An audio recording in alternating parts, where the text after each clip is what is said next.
ہمیں اس سے دعائیں کروانی چاہیے اس طلبہ. یہ سوال میں نے اس وجہ کیا کہ ہمارے یہاں نا لوگ بڑا زیادہ ججمنٹل ہو جاتے ہیں، اور جیسے کہ انہوں نے بات کہی کہ ہمیں اللہ کی ذات پر پختہ یقین ہونا چاہیے. ہم اپنے طور پہ بہت ججمنٹل ہو جاتے ہیں، کوئی بیمار ہوا ہے تو جی اس کو اس وجہ سے بیماری ہوئی ہے، کسی کے انتقال پہ لوگ کم آئے تو یہ گناہگار تھا اس وجہ سے لوگ کم آئے. اس طرح کی باتیں نہ کیا کریں، سن کے بڑا افسوس ہوتا ہے. اور دیکھیں بات یہ ہے کہ ہمیں کیا پتہ کہ میرے رب کو کس کی کیا ادا پسند آئی ہوئی ہے، کس کا کیا مقام ہے. ہم اپنے طور پہ یہاں پہ فیصلے لے جا رہے ہیں، اپنے گریبان میں جھانکنا ضروری ہے. سدرا، جیسے کہ آپ نے مجھے بتایا تھا کہ آپ نے 2 بکس لکھی تھی، ان کا عنوان کیا تھا، کس چیز کے اوپر لکھی تھی آپ نے؟ شاعری اور نثر ٹھیک ہے. ان پہ لکھی ہے، اور نثر جو ہے وہ سوسائٹی سے ریلیٹڈ ہے پہلی کتاب میں.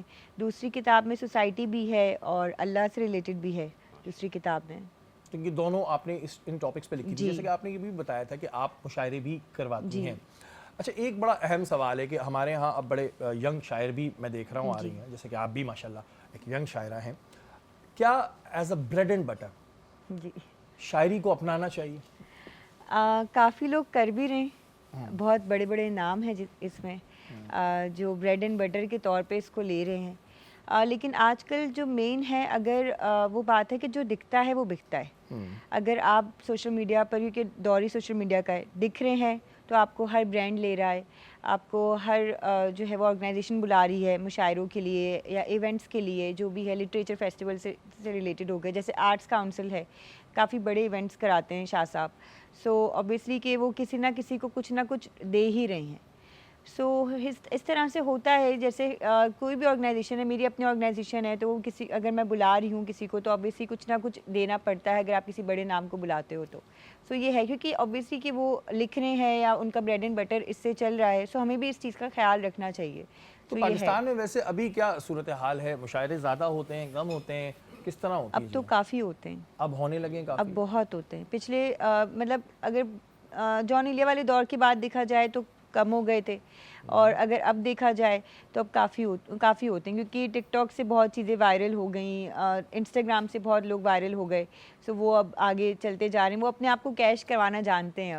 اب یہ ویسے ایک اچھی چیز ہے جہاں ہم دیکھتے ہیں کہ ٹک ٹاک پہ بہت آلتو فالتو چیزیں آتی ہیں، وہیں کچھ بہت اچھی بھی چیزیں آ رہی ہوتی ہیں شاعری سے ریلیٹڈ. ایک شاعر ہے، کیونکہ ہم لوگوں کا اتنا تعلق، میرا اپنی بات کروں گا، میرا اتنا نہیں پڑتا، لیکن ایک شاعر ہے وہ لمبے بال والے زرغون، علی زریون، جو بھی علی بھائی جن کا نام ہے، بڑی اچھی ان کی 2-3 دفعہ میں نے شاعری سنی تو وہ اٹریکٹ ہوئے، ورنہ نارملی اتنا زیادہ ہم لوگ اس پہ نہیں ہوتے. اچھا، جیسے کہ ہر چیز کو سیکھنے کے لیے کچھ انسٹیٹیوشنز ہوتے ہیں. اگر ہم IT فیلڈ سے چاہتے ہیں تو ہمارے پاس جگہیں ہوتی ہیں، ایکٹنگ کے لیے اسکولز بھی ہوتے ہیں. تو شاعری کی آمد ہوتی ہے یا اس کو سیکھنے کے لیے بھی انسٹیٹیوٹ ہے؟ شاعری کی آمد ہوتی ہے، بالکل ہوتی ہے، لیکن بہت ساری جگہوں پر یہ ہوتا ہے کہ آمد صحیح ہو رہی ہے یا آمد ہو تو گئی ہے، لیکن اس کو اب ایک جیسے کہ مصرع آیا ہے، اب دوسرا آ رہا ہے کہ نہیں آ رہا، یہ بڑا ضروری ہے. لیکن استاد ہونا بہت لازم ہے. میرے خود کے بھی استاد ہیں، تو مجھے لگتا ہے کوئی یہ کہتے ہیں نا کہ نہیں ہم نے کسی سے نہیں سیکھا، تو مجھے لگتا ہے وہ بہت جھوٹ بول رہا ہے. یہ بات، انسان دنیا میں کوئی بھی کام ہو، ایسا ہے ہی نہیں کہ آپ کسی کی ہیلپ نہ لیں یا کسی سے نہ سیکھیں. یہ ہر چیز میں ہے، اور شاعری میں بھی ہے، رائٹنگ میں بھی ہے. آپ کچھ نہ کچھ کسی نہ کسی سے سیکھتے ہی ہیں، مشورہ ہی کیوں نہ کریں لیکن کرتے ہیں. یہ ہے. اچھا، جیسے آپ نے بتایا کہ آپ کے بھی استاد ہیں، ویسے ہمارے یہاں پاکستان میں اگر کوئی شاعری کی طرف اپنا رجحان رکھتا ہے تو اس کو پالش کرنے کے لیے کوئی انسٹیٹیوٹس ہیں؟ مطلب میرے علم میں نہیں ہے، اس وجہ سے آپ سے پوچھ رہا ہوں. جی بالکل ہے. جیسے آرٹس کاؤنسل ہے، وہاں پر پراپر جیسے اب تو ڈگریز آ گئی ہیں، تو پراپر لٹریچر کی ڈگریز ہوتی ہیں وہاں پر، کورسز ہوتے ہیں، ڈپلوما ہوتے ہیں. اس کے علاوہ جو جیسے میرے سینئرز ہیں، جیسے آپ نے علی زریون کا نام لیا، تو علی زریون ہیں، دلاور الیازر ہیں، یہ میرے سینئرز ہیں. ان کے ساتھ میرا اٹھنا بیٹھنا ہے، تو اگر مجھے کچھ سیکھنا ہوگا تو میں ان سے سیکھ لوں گی. جو لکھتا آ رہا ہے وہ تو obviously اپنے سینئر سے ہی ڈسکس کرتا ہے، بٹ جو نیا آیا ہے تو وہ obviously کہ وہ اپنے سینئرز کو بھی دیکھتا ہے. اور پھر انسٹیٹیوٹس ہیں جن میں جہاں وہاں پہ جاتا ہے، like Karachi school of arts ہے. اس طرح سے کافی ہیں. اچھا، اگر ہم بات کریں گورنمنٹ کی سطح پہ، تو کیا گورنمنٹ کی سطح پہ شاعری کو پروموٹ کیا جاتا ہے، شاعروں کو پروموٹ کیا جاتا ہے؟ میں بات کر رہا ہوں گورنمنٹ کی سطح پہ. آپ لوگ تو اپنے لیول پہ کام کر رہے ہوتے ہیں، جس طرح بھی کرتے ہیں، گورنمنٹ کی سطح پہ ہوتی ہے یہ چیز؟ جی بالکل ہوتی ہے. جیسے آرٹس کاؤنسل گورنمنٹ کی اس پر ہی ہے. تو وہ اتنا ہوتا ہے کہ جس میں ایک اچھا پروموٹ کرنا یا ایک اچھی چیز دکھانا، آپ اس کو کافی بڑے سیمینارز ہوتے ہیں. آپ کو میں ضرور انوائٹ کروں گی نیکسٹ ٹائم انشاءاللہ. کافی بڑے سیمینارز ہوتے ہیں اور پراپر ان کو ایک ہوتا ہے نا فنڈ دینا، تو وہ obviously ہوتا ہے. اور اس کے علاوہ گورنمنٹ آف ہاؤس میں بھی کافی مشاعرے ہوتے ہیں, بڑے بڑے نامور لوگوں کو بلایا جاتا ہے, اور اوبیسلی ہم سننے بھی جاتے ہیں کیونکہ مختلف شہروں سے لوگ آتے ہیں, سو ان کو سننا بھی لازم ہے ہم پر. تو اور یہ جو آپ نے بات کی کہ شاعری کی آمد ہی ہوتی ہے, تو ایک انسان کو کیسے پتہ چلتا ہے کہ وہ شاعر ہے؟ یہ ایک بڑا اہم سوال ہے کہ کیسے پتہ چلتا ہے. شعر تو ہم بھی بچپن میں عید کارڈوں پہ لکھ کے دیتے تھے, لیکن ظاہر ہے وہ کوئی شعر تھوڑی ہوتے تھے, وہ تو عید کارڈ کے لکھے ہوئے. ایک انسان کو کیسے پتہ چلتا ہے اندر سے کہ وہ شاعر ہے؟ شاعر نا بنایا نہیں جاتا یا بنتا نہیں ہے, شاعر پیدا ہوتا ہے. سو وہ اسے پتہ ہوتا ہے کہ یہ جیسے میں اگر اپنی بات کروں تو میں لکھتی تھی, میں کلاس 7 میں ڈبیٹس کرنا شروع کیے, پھر لکھنا شروع کیا, شاعری لکھنا شروع کی, 2 مصرے لکھنا شروع کیے. تو وہ کیسے اوبیسلی آیا. اسی طرح دیکھیں ڈبیٹ تو لکھتے ہیں, ہم نے بھی ڈبیٹ لکھے ہیں, اسکرپٹ لکھ لیتے ہیں ہم, لیکن شاعری ایک بالکل الگ جانرا ہے. بالکل. تو یہ کیسے پتہ چلتا ہے, اور پھر اس کو آپ سناتے کس کو ہیں؟ اور بات یہ نا, اب آپ مجھے سنا رہی ہیں, میں قدردان ہی نہیں ہوں. آپ 7th کلاس میں اگر ایک شعر لکھتی ہیں, سامنے والا بندہ قدردان ہی نہیں ہے, تو اس کو کیا سمجھے گا؟ لیکن اس وقت تو آپ کو پتہ ہی نہیں ہوتا نا کہ یہ شعر ہے بھی کہ نہیں. سو میں نے آپ سے اسٹارٹنگ میں یہ بات کہی تھی کہ ایک وقت ہوتا ہے, ایک عمر ہوتی ہے جس میں آپ کو پتہ چلتا ہے کہ بھئی ہم نے شعر لکھا ہے, یا اب یہ شاعر کے لیے ٹھیک ہے, اس کو پبلش کرا لینا چاہیے. اور وہاں تک آنے تک بھی آپ کے ساتھ استاد چلتا ہے. اگر آپ کو شوق ہے اس چیز کا, جیسے مجھے شوق تھا, تو میری فیملی نے مجھے بہت سپورٹ کیا. پھر اوبیسلی میں آرٹس کاؤنسل, میرا جیسے فرسٹ جرنی اسٹارٹ ہوا آرٹس کاؤنسل سے, تو وہاں سے مجھے کافی لوگ ملے. تو آپ کے ساتھ لوگ جڑ جاتے ہیں, پھر آپ کو اور بتاتے ہیں, سکھاتے ہیں کہ کس طرح سے ہو رہا ہے, کیا ہو رہا ہے, آمد ہے تو کس طرح سے اس کو لکھنا ہے. اس طرح سے ساری چیزیں ہوتی ہیں. اچھا, کیا شاعر بہت سینسیٹیو انسان ہوتا ہے؟ ڈپینڈ کرتا ہے. ضروری نہیں ہے. ضروری نہیں ہے. کہتے ہیں کیونکہ جو وہ فیل کرتا ہے وہ اس کی شاعری ہوتی ہے, ایسا ہے یہ نا جیسے, یا یہ بلا وجہ کی مت بنائی ہے؟ ہاں, اب جیسے بہت سے لوگ کہتے ہیں کہ اچھا محبت میں ہار گئے ہیں تو شاعر بن گئے. نہیں, اٹس ناٹ امپورٹنٹ. محبت کے سوا اور بھی دکھ ہیں زمانے میں, بالکل. تو ان کے اس پہ بھی آپ لکھتے ہو. جیسے میرا جو موضوع ہوتا ہے موسٹلی وہ ہوتا ہے, اگر میں نثر لکھ رہی ہوں یا شاعری لکھ رہی ہوں, تو میں سوسائٹی کو بہت کھینچتی ہوں اپنی لکھائی میں. تو اب ضروری نہیں کہ میرا دل ٹوٹا ہے تو ہی میں سوسائٹی کو کھینچوں گی. اپنے ارد گرد رائٹر جو بھی ہوتا ہے, آپ بھی اگر اسکرپٹ لکھتے ہیں تو وہ اپنے ارد گرد کے ایریا کو دیکھتا ہے, پھر اس کے بعد وہ لکھتا ہے. اوبیسلی یہی ہوتا ہے, ضروری نہیں کہ ہمارے تو دل اسکرپٹ ٹوٹے. زیادہ تر کرائم پہ ہوتے ہیں کہ ہم کرائم شوز کرتے ہیں تو ہم اس کو لکھتے ہیں. لیکن یہ سوال ظاہر ہے ان سے اس وجہ سے کر رہا ہوں کہ ظاہر ہے اتنا ہمارا تعلق نہیں پڑتا ہے شعراء سے یا شاعروں سے, کیونکہ ظاہر ہے ہم لوگوں کی فیلڈ الگ ہوتی ہے. لیکن اکثر ہم نے یہ باتیں سنی ہوتی ہیں کہ جی جو آمد ہوتی ہے, یہ بات تو انہوں نے سیکنڈ کی کہ ہاں اللہ تعالیٰ کی طرف سے ہوتا ہے ہر کسی کو, تو ان کو ایک آمد ہوتی ہے. لیکن اس کے بعد پھر یہ جو متس ہوتی ہیں نا کہ جی شاعر جو ہوتا ہے بہت سینسیٹیو ہوتا ہے. سینسیٹیو ہر انسان ہوتا ہے, ہم بھی ہیں, ایسی بات نہیں ہے, لیکن یہ نہیں ہے کہ اس کا دل ٹوٹا ہے یا کچھ ہوا ہے تو وہ شاعر بن گیا. ہمارے یہاں ایک غلط طریقے سے جوڑ دیا جاتا ہے کہ جو غمزدہ انسان ہے نا وہ شاعر ہے, تو ایسا بالکل نہیں. اس وقت ہم موجود ہیں زینب کے ساتھ. زینب نہاری میرے خیال سے بن چکی ہے پوری. مزیدار کلر دیکھیں آپ, کتنے مزے کا کلر آیا. کیا کلر ہے, لگ رہی ہے نا آپ کو کراچی کی مشہور نہاری, جو کہ بہت مشہور نہاری ہے. یہ رمضان ٹرانسمیشن ختم ہو جائے, میں آپ کا بالکل کوئی ٹھیلا لگواتا ہوں. بہت اچھی لگ رہی ہے, بہت زبردست لگ رہی ہے. اچھا, ڈرنک کیا بنا رہی ہیں آج, یہ بتائیں. میں نے بنایا اسٹرابری شیک بنایا ہے, اور میں نے بنایا یہ مرحبا گل بہار سے, اور ابھی میں اس کے اوپر بھی تھوڑا سا پور کروں گی کیونکہ اس سے بہت اچھا ریفریشنگ سا فلیور آتا ہے. سارا دن آپ کو پیاز کا احساس نہیں ہوتا, اور مرحبا گل بہار شربت جو ہے یہ بہت اچھا جو ہے آپ کو ریفریشنگ سا جو ہے وہ ٹیسٹ دیتا ہے. بالکل جی, مرحبا گل میں تھوڑا سا بہار, اوپر بھی پور کر رہی ہوں, جہاں اور پیار میں اس کے اندر بھی وہاں blend کیا. جہاں پیار وہاں مرحبا گل بہار, پھلوں پھولوں اور خالص جڑی بوٹیوں کے ارقیات سے یہ تیار کردہ ہے, اور انہوں نے اس میں ڈال بھی دیا جی, بڑا زبردست سا اس میں ریفریشنگ سے ہماری ایک ڈرنک اسٹرابری شیک ود مرحبا گل بہار ریڈی ہو کے سرو کرنے کے لیے ریڈی. ٹھیک ہے, لیکن لاسٹ ٹائم آپ نے اس میں برف نہیں ڈالا تھا, تو آج میں نے ڈالا ہوا ہے پکا, چیک کر سکتے ہیں. جی بالکل, ابھی کیونکہ پھر وہ جب ہم ٹرانسمیشن میں ہوتے ہیں نا, پھر جب مجھے برف نہیں ملتا تو پھر اتنا مزہ نہیں آتا. اچھا جی, اس وقت ہماری نشست پہ ہمارے ایک اور مہمان موجود ہیں. اگر ہم بات کرتے ہیں انسانیت کی خدمت کے حوالے سے, تو ان کا نام بھی سر فہرست آتا ہے, اور کافی عرصے سے جو ان کا ادارہ ہے وہ انسانیت کی خدمت کر رہا ہے. ہمارے ساتھ موجود ہیں غفار سعیدی صاحب, پریزیڈنٹ سندھ ہیں المصطفیٰ ویلفیئر سوسائٹی کے. السلام علیکم. وعلیکم السلام ورحمۃ اللہ. غفار بھائی, سب سے پہلے آپ کو خوش آمدید کہیں گے اپنی نشست میں. غفار بھائی, جیسے کہ میں نے اپنے انٹروڈکشن میں ہی کہا کہ جو آپ کا ادارہ ہے وہ کئی عرصے سے جو ہے وہ انسانیت کی خدمت کر رہا ہے. تھوڑا سا ہمارے ناظرین کو دوبارہ بتائیے گا کہ جو المصطفیٰ ویلفیئر ٹرسٹ ہے وہ کن سیکٹرز میں کام کر رہا ہے. بسم اللہ الرحمن الرحیم. المصطفیٰ ویلفیئر سوسائٹی 1983 سے اب 41واں سال الحمدللہ شروع ہو گیا ہے. اس کی بنیاد حاجی محمد حنیف طیب صاحب کی سرپرستی میں ہوئی. کراچی کے علاوہ پورے ملک میں الحمدللہ المصطفیٰ سوسائٹی کی شاخیں موجود ہیں. آزاد کشمیر مظفرآباد میں المصطفیٰ میڈیکل کمپلیکس موجود ہے۔ المصطفیٰ ویلفیئر سوسائٹی کے کراچی میں 5 ہاسپٹل ہیں جن میں تمام طبی سہولیات الحمدللہ ان میں آپریشن، کنسلٹنسی اور تمام I C U, N I C U, dialysis centre, laboratory, diagnostic centre, یہ سب الحمدللہ موجود ہیں۔ اس کے علاوہ 35 سے قریب کلینک ہے مختلف علاقوں میں، جو شام کے ٹائم میں 50 روپے یا 100 روپے کی پرچی میں ڈاکٹر چیک بھی کرتا ہے اور ان کو دوائیاں بھی دیتا ہے۔ اسی طرح سے الحمدللہ کراچی میں المصطفیٰ ویلفیئر سوسائٹی کے زیر تمام یتیم خانہ، جس کو یتیم خانہ نہیں کہتے، مائی ہوم المصطفیٰ اس کا نام رکھا ہوا ہے کہ بچوں میں احساس کمتری پیدا نہ ہو۔ 208 بچے الحمدللہ اس وقت المصطفیٰ سوسائٹی کے آرفنیج ہوم میں، مائی ہوم المصطفیٰ میں رہائش پذیر ہیں۔ ان کے لیے بہترین تعلیم، ان کی صحت، ان کی اخلاقی تربیت اور ان کے دیگر معاملات، ان کے کپڑوں کے، ان کے صفائی کے اور دیگر جتنی بھی چیزیں ہیں الحمدللہ اس کو اچھی طریقے سے اس کو مینیج کیا جا رہا ہے۔ اسی طرح سے گوشہ سیدنا خاتون جنت کے نام سے شیلٹر ہوم خواتین کا ہے ماشاءاللہ، جس میں بزرگ خواتین ہیں جو بے سہارا ہیں، جن کے بچے ان کو نہیں سنبھال پاتے، الحمدللہ وہ ہمارے یہاں قیام پذیر ہیں۔ ان کے لیے بھی ہر طرح سے ان کے علاج معالجے کے لیے ان کی دیگر تمام سہولیات الحمدللہ فراہم کی جاتی ہیں۔ اسی طرح سے شیلٹر ہوم مردوں کا بھی ہے، اس کا نام گوشہ سیدنا امیر حمزہ رضی اللہ تعالیٰ عنہ کے نام سے ہے۔ وہاں بھی اس وقت 35 سے قریب بزرگ الحمدللہ ہمارے پاس قیام پذیر ہیں۔ ان کے لیے بھی تمام سہولتیں المصطفیٰ سوسائٹی نے بہم پہنچائی ہوئی ہیں۔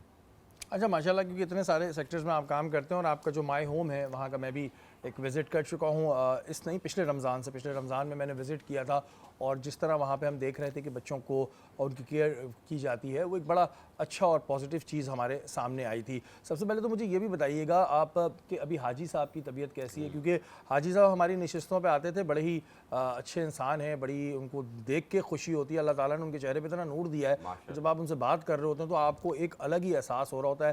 آج کل کیونکہ ان کی طبیعت تھوڑی ناساز رہتی ہے، عمر بھی ان کی تھوڑی ہو گئی، ابھی کیسی طبیعت ہے ویسے حاجی؟ جی الحمدللہ طبیعت ٹھیک ہے، لیکن اب عمر کا تقاضا ہے، الحمدللہ تھوڑا بہت پرابلم میں جاتے ہیں، لیکن کمزوری کے باعث وہ بہت کم لیکن اس وقت المصطفیٰ سوسائٹی کے جتنے سال بھر کے لیے عطیات جمع کرنے کے لیے مہم چلتی ہے، اس میں الحمدللہ وہ سرگرم ہیں اور لوگوں کے پاس جا بھی رہے ہیں تراویح کے بعد اور ان سے رابطہ بھی کر رہے ہیں الحمدللہ۔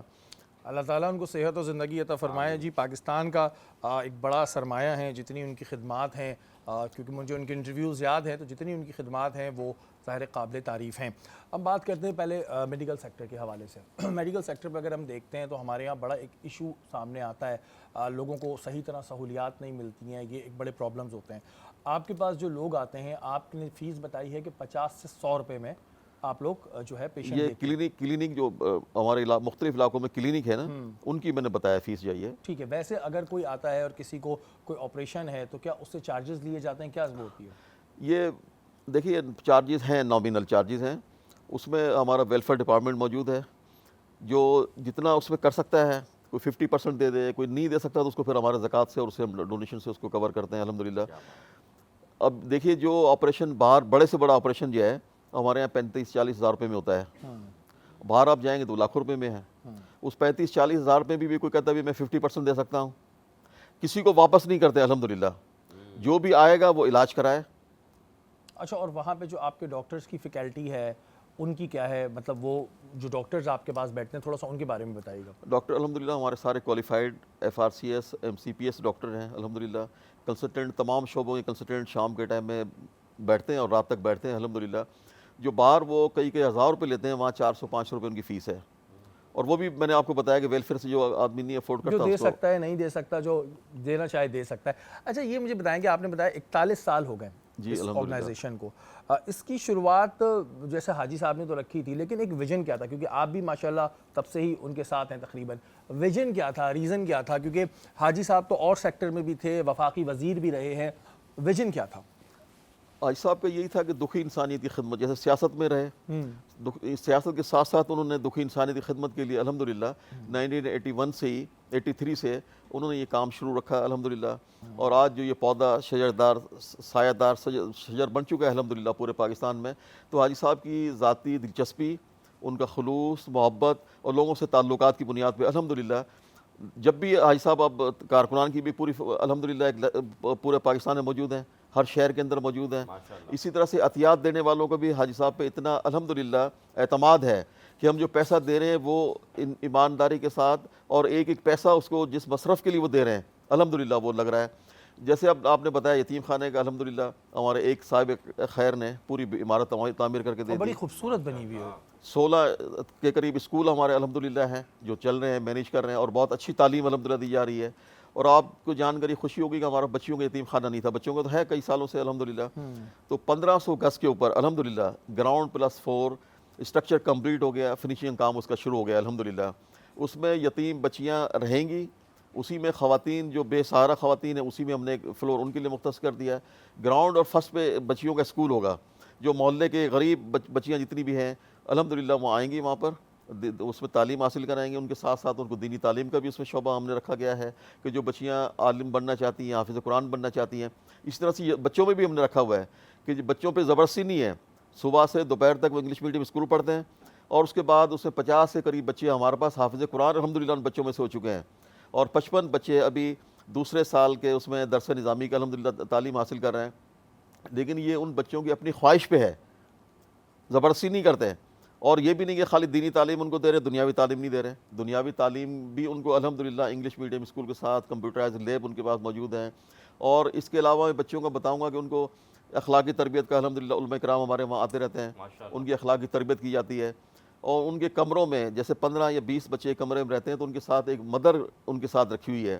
جیسے گھر میں ایک والدہ اپنے بچوں کو صبح اسکول کے لیے اٹھاتی ہے, تیار کرتی ہے, اسی طرح سے ہمارے صبح فجر میں ان کو بچوں کو اٹھاتے ہیں, فجر کی نماز پڑھتے ہیں, اس کے بعد ناشتہ کرتے ہیں, پھر اسکول کی تیاری کرتے ہیں. ان کے جیسے ماں ان کو بچوں کو اپنے گھر سے تیار کر کے بھیجتی ہے الحمدللہ, وہی ماحول ہم نے. اچھا غفار بھائی, کیونکہ 41 سال ہو گئے ماشاءاللہ, مجھے بتائیں کہ ظاہر ہے کچھ بچے ایسے ہوں گے جو آپ کے پاس پہلے انہوں نے مائی ہوم میں رہے ہوں گے, اس کے بعد پھر تعلیم حاصل کر کے آگے زندگی میں کچھ بڑا نام بنایا ہوگا, تو وہ واپس آتے ہیں کبھی, ایسا ہوتا ہے؟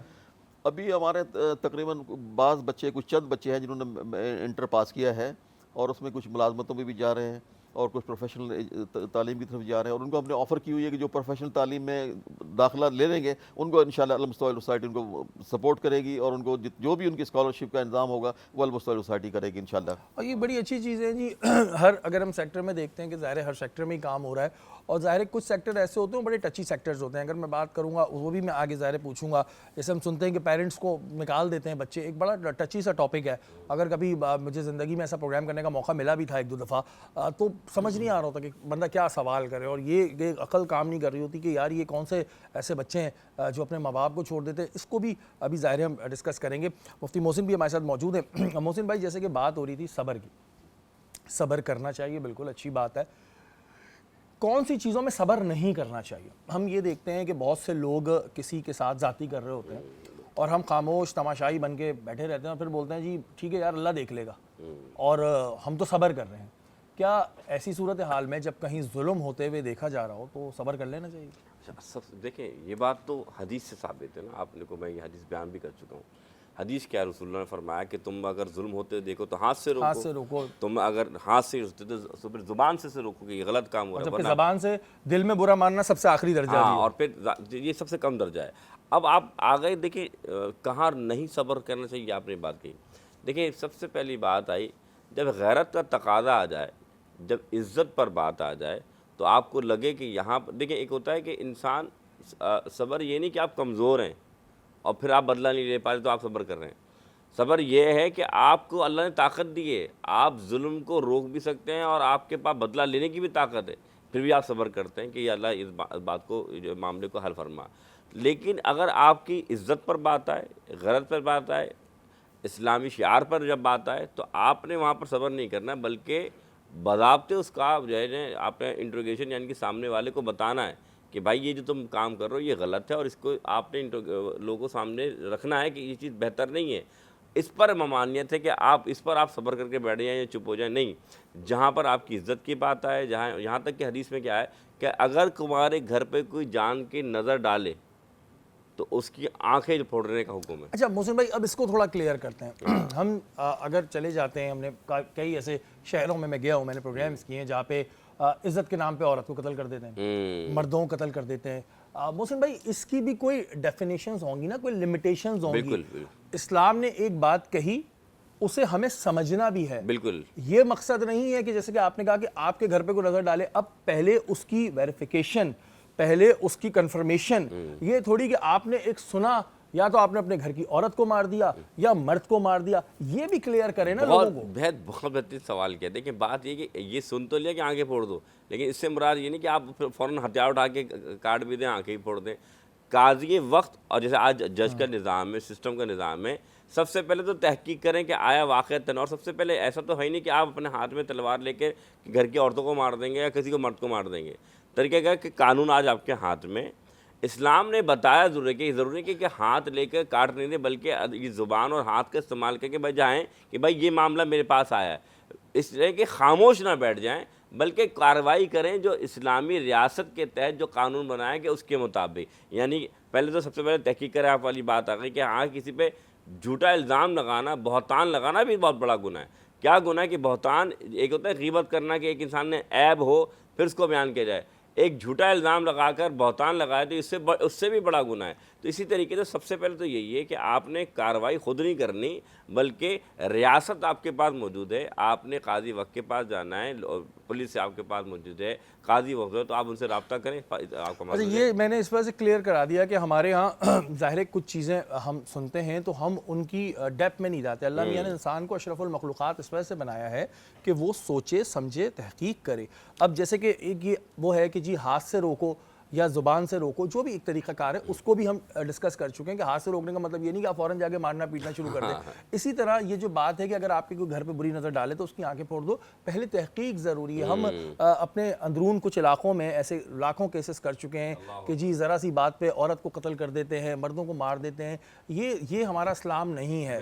اس نشست پہ بیٹھ کے یہ چیز میں اس وجہ سے کلیئر کر رہا ہوں کہ یہ ہمارا اسلام نہیں ہے. ہمارا اسلام جو ہمارا دین ہے وہ بہت پیار کا، محبت کا مذہب ہے. یہ نہیں ہے کہ جی آپ نے کہا کہ جی اسلام نے یہ کہا ہے، اسلام نے یہ نہیں کہا. اس بات کو سمجھیں، کسی مفتی کے پاس جائیں، کسی عالم کے پاس جائیں. اگر آپ کی عقل میں کچھ کمی ہے تو آپ جا کے اس کو پہلے کلیئر کریں، دین پھر کوئی بھی اپنی لائف کا ڈیسیشن لیں.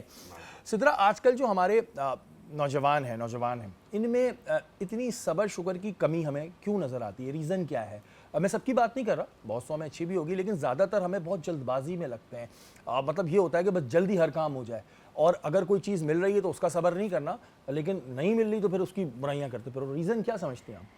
ایسے ہی ہے، اصل میں بہت ساری چیزیں ہم نے دیکھ لی ہیں، میسر ہیں، بہت کچھ میسر ہیں سامنے. اور کچھ ہمارا یہ موبائل کا بھی کمال ہے کہ ہم ہر چیز دیکھتے ہیں کہ ہمیں یہ بھی چاہیے، مل گیا تو پھر دوسری کی طلب کرتے ہیں.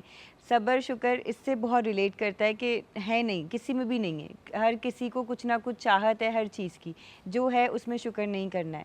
سو یہ مجھے لگتا ہے کہ تھوڑی سی ہمارے گھروں میں بھی تعلیم دینی چاہیے، جیسے مفتی صاحب نے اتنی اچھی ڈسکشنز کی، اور جیسے آپ کی یہ چینل کے تھرو ڈسکشنز کرنی چاہیے ریلیٹڈ ٹو صبر اور شکر، تاکہ لوگوں میں علم حاصل ہو. ایون تو ویڈیوز کچھ ایسی بنانی چاہیے جس کے تھرو یہ پتہ چلے کہ صبر شکر اصل میں ہے کیا. جیسے آپ نے بہت اچھی ایک بات کہی کہ ہر چیز میں صبر اور شکر نہیں ہوتا، بہت سی چیزوں میں نہیں بھی ہوتا. لیکن جو ہم لوگوں کی بات اگر کی جائے، یا مجھ جیسے نوجوان نسل کی بات کی جائے، تو اب ہر چیز حاصل کرنے کی چاہت بہت زیادہ بڑھ گئی ہے. اگر ایک چیز ہے تو دوسری فوراً مل جائے، اس میں صبر جیسے نہیں کرنا. اچھا، اس میں ایک شعر بھی ہے، میں غلط بولوں گا تو میں آپ سے کنفرم. ہزاروں خواہشیں ایسی ہر ایک خواہش، تو کیا ہے شعر ذرا سنائیں. ہزاروں خواہشیں ایسی کہ ہر خواہش پہ دم نکلے. بہت نکلے میرے ارمان، بہت نکلے میرے ارمان، لیکن پھر بھی کم نکلے. ہاں، تو یہ انسان کے ساتھ ایک بڑا مسئلہ رہتا ہے کہ انسان کو جو چیز میسر ہو جاتی ہے وہ اس کا شکر نہیں کرتا کہ ٹھیک ہے جی یہ تو مل گئی ہے، اب اگلی چیز کیا چاہیے، اس کے بعد اگلی کیا چاہیے. تو اس طرح تو آپ کی پوری زندگی گزر جائے گی، لیکن آپ کی خواہشیں کبھی پوری نہیں ہوں گی. یہ ایک انسان کا بڑا مسئلہ ہو رہا ہے. اگر زندگی میں خوش رہنا ہے نا تو جو ہے اس میں خوش رہو. وہ کہتے ہیں نا کہ ہر عروج کو زوال ہے، تو میں ہر اس آدمی کو یہ مشورہ دیتا ہوں کہ جب عروج ہو نا تو نارمل لو. زوال آئے گا پتہ ہی نہیں چلے گا کب آیا، کیونکہ آپ نے عروج کو اس طرح اپنے دماغ پہ لیا نہیں. تو اگر اس پالیسی پہ چلیں گے تو بڑا آپ بچے رہیں گے. محسن بھائی، کاروباری معاملات بھی ہم دیکھتے ہیں، کاروباری معاملات میں بھی لوگ اکثر صبر اور شکر سے کام نہیں لیتے ہیں. ٹھیک ہے، میرا کاروبار چل رہا ہے، میری اپنی ضروریات پوری ہو رہی ہیں، لیکن میری نظر دوسرے والے پہ رہتی ہے زیادہ تر، اور میں یہی شکوہ کرتا رہتا ہوں اس کا چل رہا ہے، ہمارے تو حالات ہی خراب ہیں، امپلائز کے پیسے دینے ہیں، بجلی کا بل دینا ہے. یہ بھی ہم کرتے رہتے ہیں. مجھے صرف ایک اصل میں اس میں پتہ ہے کیا مسئلہ ہے کیا ہے. لَإِن شَكَرْتُمْ لَأَزِيدَنَّكُمْ، میں نے پہلے ہی بتایا کہ جب تم شکر ادا کرتے تو اللہ مزید اضافہ فرما دیتا ہے. لیکن مجھے ایک بتائیں، کیا دنیا میں ایک ہی دکان رہے گی؟ کیا دنیا میں ایک ہی کاروبار رہے گا کرنے والا؟ کیا دنیا میں ایک ہی اینکر، ایک عالم رہے گا؟ نہیں، ایسا نہیں ہو سکتا. ہم اصل میں دوسرے کو برداشت نہیں کر پاتے، کیونکہ ہمارے اندر حسد، بغض کہ یار یہ ترقی کر رہا ہے میں کیوں نہیں کر رہا، یار یہ ایسا ہے تو میرے ساتھ ایسا کیوں نہیں ہو رہا. سب سے پہلی بات اپنے اندر سے یہ نکال دیں اور یہ دعا کریں کہ اللہ تو نے اسے دیا ہے تو اللہ تعالیٰ شکر ہے کہ اللہ تعالیٰ تو تیری نعمتوں میں کمی نہیں، تو مجھے بھی نواز دے. جب ہم اپنے یہ سوچ پیدا کریں گے نا کہ دکان اس کی چل رہی میری نہیں چل رہی، تو اس کی دکان تباہ برباد ہو جائے اور سب کچھ میرا ہو جائے، یقین مانیں آپ مخلوق کے لیے اچھے ہو جائیں، خالق آپ کے لیے اچھا ہو جائے گا. بے شک جی. یہ چیز ہم پتہ نہیں کیوں نہیں سوچتے ہیں. ہم کسی کو دیکھتے ہیں نا ہمیں ایک دم جیلسی شروع ہو جاتی ہے یا ہمارے اندر فوراً ناشکری آ جاتی ہے. ہم یہ کیوں نہیں سوچتے کہ میرے رب کے پاس کوئی کمی نہیں ہے. انسان کے پاس کمی ہو سکتی ہے کہ میں اس سے پیسے مانگوں گا، دوسرے نے بھی مانگ لی، تیسرے نے بھی مانگ لی، اس کے بعد ختم ہو جائے گا. میرے رب کے پاس کیا کمی ہے؟ میرے رب کے پاس تو کوئی کمی نہیں ہے. آپ کا ایمان ہونا چاہیے کہ میں اپنے رب سے مانگوں گا میرا رب مجھے دے گا. تبھی کہتے ہیں کہ جی اپنے لیے آپ بات کریں، دوسرے کے اندر نہ آپ جا کے زیادہ غصہ کریں کہ اس کے ساتھ کیا ہو رہا ہے، اس کے ساتھ کیا ہو رہا ہے. اگر ایسے کریں گے تو آپ کی زندگی میں پرابلم آئے گا. جی ہمارا کچھ سحری کا دسترخوان اس وقت لگا ہوا ہے اور میں بڑا ٹینشن میں ہوں، میرے کپڑوں پہ اسٹین آ گیا ہے اور میں جتنا بچانا چاہ رہا تھا ان کپڑوں کو، لائٹ جو کپڑے ہوتے ہیں نا اس پہ ایک اسٹین آ گیا اور یہ ان کی نہاری کی وجہ سے آیا ہے. کافی دنوں سے بچانے کی کوشش تھی، آج آگے. ہاں تو ابھی کتنے دن چھٹا دینے آج، جی ہاں. اور یہ آپ کی نہاری کی وجہ سے آیا ہے. لیکن بڑی زبردست نہاری جو ہے انہوں نے بنائی تھی. تو چلیں کوئی بات نہیں، اسٹین تو دیکھیں گے. اچھا جی مہمانوں سے پوچھتے ہیں کہ کیسی لگے انہیں نہاری، کیسی لگی. سب سے پہلے محسن بھائی آپ بتائیں کیسی لگی نہاری؟ میں نے ڈبل کھائی ہے، ڈبل کھائی ہے؟ بہترین بنائی، بہت بہترین بنائی. کوئی دبا تو نہیں آیا کپڑوں پہ؟ نہیں بچا لیا میں بچا نے لیا. لیکن ڈبل کھائی ہے. غفار بھائی آپ بتائیے. ماشاءاللہ تمام چیزیں اللہ کی نعمتیں بہت اچھی اور ٹیسٹی تھی ماشاءاللہ. الحمدللہ. پکا پاس کیا آپ نے؟ الحمدللہ. کیونکہ آپ تو ویسے مجھے کھانے کے شوقین لگ رہے ہیں. بس اللہ کا شکر ہے الحمدللہ. ہاں اچھی بات ہے، کھانے کے شوقین ہونا چاہیے. الحمدللہ. جی سدرا آپ کو کیسی لگی نہاری؟ بہت اچھی لگی. بہت اچھی لگی، پکی بات ہے. جی پکی بات ہے. تو آپ ہنس ہنس کے بول رہی ہیں کہ ڈاؤٹ میں ڈال رہی ہیں، ڈاؤٹ میں ڈال رہی ہیں آپ ہنس ہنس نہیں آپ کہہ رہے نا پکی بات ہے تو اس پہ ہنسی آ رہی ہے، لیکن سچ میں اچھی بنی ہے. یہ آپ کی نہاری اچھی بن گئی ہے جی، پاس ہو گئی ہیں آپ. اور یہ اسٹین بھگانے کا کوئی مجھے وہ بتائیں ٹوٹکا ہے کوئی؟ ہو جائے گا، کیسے ہو جائے گا؟ بس بتا دوں گی بات. یہ جو اسٹین آ گیا نا بندے کا دماغ کہیں اور ہی چلی جاتا ہے. اچھا جی ہمارے مہمان ہمارے ساتھ موجود ہیں، تھوڑی سی ذرا مہمانوں سے ہم اور بھی باتیں کرتے ہیں. کہ سدرا آپ یہ مجھے بتائیں کہ آپ بچپن میں کیسی تھیں؟ بہت شرارتی. سیریسلی لگتی نہیں آپ ویسے، کیا شرارتیں کرتی تھیں آپ بچپن میں؟ میں نے بہت شرارتیں کی ہیں، یہ تو میری امی بتا سکتی ہیں صحیح نہیں سے. ویسے کچھ یاد ہوگا نا، تو کبھی پٹائی ہوئی ہے آپ کی؟ بہت پٹائی ہوئی. اچھا پٹائی بھی ہوئی ہے؟ جی میرے فادر ایکچولی دبئی انٹرپول میں تھے، اللہ جی نصیب کرے انہیں. تو پولیس میں تھے تو وہ ان کا ایک بیلٹ ہوتا تھا پولیس والا، اس سے بھی انہوں نے جو ہے نا پٹائی کی. میں بہت شرارتی ہوتی تھی، بہت. ایسی کے شرارتیں کرتی تھی؟ ورنہ جو فادرز ہوتے ہیں وہ تو ذرا بیٹیوں پہ ہلکا ہاتھ رکھتے ہیں. نہیں بڑے ہو کے پھر وہ ہلکا ہی ہاتھ ہو گیا ان کا ہاتھ. لیکن چھوٹے میں کیا ایسے شرارتیں تھیں وہ؟ جیسے کہ نیو چیزیں توڑ دینا. وہ نیو VCR لے کر آئے تھے، ہم دبئی میں رہتے تھے، تو وہ میں نے پورا گرا دیا تھا. امی نے اپنے اوپر الزام لے لیا تھا. ناک میں موتی پھنسا لینا، برابر والے گھر میں چلی جانا، بچوں کے ساتھ ان کو مارنا پیٹنا. شر پسند کام ہوتے تھے. اور لگتی نہیں ہے بالکل، کہیں سے لگ نہیں رہی. اب تو نہیں کرتی آپ؟ نہیں اب تو ظاہر بڑی ہو گئی ہوں. اب کوئی ایسا دل میں تو نہیں آتا کہ کوئی چیز گرا دوں توڑ دوں، کچھ ایسا نہیں؟ نہیں ایسے نہیں آتے، لیکن بہن بھائیوں کے ساتھ مستی ہنسی مذاق وہ ایک الگ ہے. چلیں یہ ایک اچھی بات ہے جی. بچپن میں شرارتی تھی یہ، اور بڑی حیرت ہوتی ہے کیونکہ ظاہر اتنی ساری چیزیں کر رہی ہوتی ہیں کہ پوئٹر بھی ہیں، رائٹر بھی ہیں، اس کے علاوہ انٹرپرینور بھی ہیں. تو بندہ کہتا ہے یہ تو کبھی بڑے سیریس رہے ہوں گے. جیسے ہمارے محسن بھائی ہیں، ان سے پوچھو کہتے ہیں ہم نے کبھی زندگی میں شرارتی نہیں کی. باری صاحب آئے تھے، ڈاکٹر باری صاحب انڈس کے جو وہ انہوں نے بھی کہا ہم نے نہیں کی ہے. غفار بھائی سے پوچھنا، غفار بھائی آپ تھے شرارتی بچپن میں؟ بچپن میں شرارتیں تو بچپن میں ہوتی ہیں. نہیں ہوتی ہیں کہ ایک وہ ہوتی ہے نا جیسے ان کی بتائیں انہوں نے، تو آپ کی اس قسم کی کوئی الحمدللہ کوئی شرارت ایسی کچھ نہیں، کبھی نہیں؟ بس چھوٹی موٹی ہلکی پھلکیاں تو چلتی رہتی ہیں، مطلب بچپن کی چیزیں جو ہوتی ہیں مطلب. لیکن الحمدللہ تو ایسا ماشاءاللہ آپ کے کتنے بچے ہیں ابھی آپ کے؟ میرے 2 بیٹے 6 بیٹی ہیں. ماشاءاللہ 6 بیٹیاں شادی شدہ ہیں، ایک بیٹا شادی شدہ ہے. ماشاءاللہ. ایک بیٹا ہے وہ ذمہ داری اللہ وہ بھی پوری کر دے گا انشاءاللہ. نہیں اس رمضان ہو جائے گی انشاءاللہ اس کی بھی، اور انشاءاللہ اس کی بھی اس رمضان ہو جائے گی. انشاءاللہ پروگرام میں آئے ہوئے ہیں یہاں پر، ہم دعا کریں گے انشاءاللہ اس رمضان اس کی بھی شادی ہو جائے گی. تو ویسے آپ کیسے اسٹرکٹ فادر ہیں یا فرینڈلی ہیں؟ یہ فرینڈلی ہے الحمدللہ. اچھا فرینڈلی ہمارے کیونکہ ہمارے والد سے ورثے میں ملا ہے. والد صاحب ہمارے اللہ جنت نصیب فرمائے بہت ہی سافٹ انسان تھے. کبھی مجھے نہیں یاد کہ ہمیں 3 بھائی اور ایک بہن ہے ہمارے، کہ کبھی ایک تھپڑ بھی کسی کو مارا ہو. مطلب ارے واہ، والدہ اتنا پٹے اتنا پٹے پوچھیں مت. لیکن ہمارے تایا جو ہے نا وہ بہت سخت تھے ماشاءاللہ. ان سے ہم نے بہت مارے کھائی ہے. سخت تھے ماشاءاللہ. اب اللہ جنت نصیب کرے. اب بہرحال یہ تو میں ایک مذاق میں بات کر رہا ہوتا ہوں. ظاہر ہے جو بھی ہوتا ہے، جو بھی بڑا آپ کو ڈانٹتا ہے یا کوئی ڈانٹ ڈپٹ کرتا ہے یا مارتا بھی ہے تو وہ آپ کی بھلائی کے لیے مارتا ہے. یہ تو ایک مذاق کی بات ہو رہی تھی. اچھا جیسے میں نے اس وقت ایک بات کہی تھی کہ اولڈ ایج ہوم ماشاءاللہ آپ لوگ چلا رہے ہیں، کبھی پوچھا ہے کہ بھائی کیوں چھوڑ کے جا رہے ہو اپنے ماں باپ کو؟